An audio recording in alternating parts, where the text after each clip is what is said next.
আসসালামু আলাইকুম রহমতুল্লাহ। সম্মানিত দিনদার মুসলিম ভাইরা, আশা করি আপনারা সকলে ভালো আছেন। আলহামদুলিল্লাহ, আমি একটি কথা বলবো আজকে, সেটি হলো বাল্যবিবাহ। বাল্যবিবাহ, এই বাল্যবিবাহর কারণে আজকে দেশে অনেক জিনা, ধর্ষণ, অনেক কিছুই শুরু হয়েছে। বাল্যবিবাহ, এই বাল্যবিবাহটা কি? একটি মেয়ে যখন উপযুক্ত হবে, ইসলামের বিধান, মেয়ে যখন উপযুক্ত হবে তাকে দেখতে বিয়ে দেওয়া যায় এরকম মনে হবে, তখন এই মেয়েকে বিয়ে দিয়ে দিতে হবে। বিয়ে দেওয়া জায়েজ, দেওয়া যাবে, কোনো নিষেধ নেই, ইসলামে কোনো নিষেধ নেই।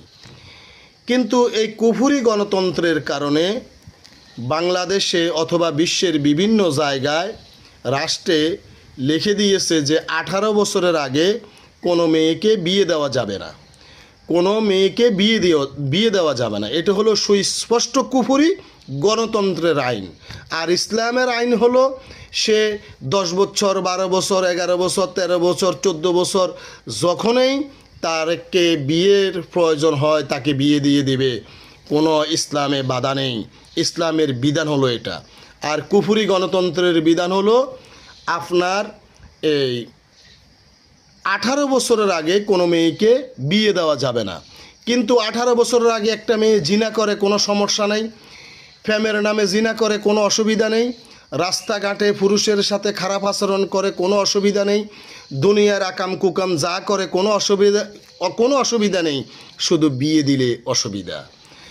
আমি সুস্পষ্ট করে বলতে চাই, যারা বাল্য বিবাহর এই 18 বছরের আইন মেনে নিয়েছে তারা সবাই কুফরি করেছে, তারা সবাই কুফরি করেছে।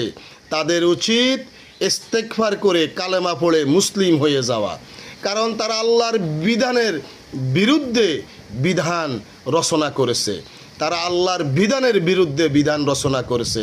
অতএব সাবধান, অতএব সাবধান। এইসব কুফরি গণতন্ত্র দিয়ে ঈমান রাখা যাবে না। আমার সন্তানের বয়স, আমি আমার মেয়েকে বিয়ে দিব না সেটা আমি চিন্তা করব। আমি কুফরি গণতন্ত্রের কোনো আইন মানতে বাধ্য নয়। কুফরি যে আইন কুফরি, ও আইন মানতে আমি বাধ্য নয়। অতএব বাল্য বিবাহর আইন যারা মেনে নিবে তারা কুফরি করবে, তারা কুফরিতে লিপ্ত। আল্লাহ আমাদের সকলকে কুফরি হারাম থেকে বেঁচে থাকার তৌফিক দান করুন, আমিন। আসসালামু আলাইকুম রহমতুল্লাহ।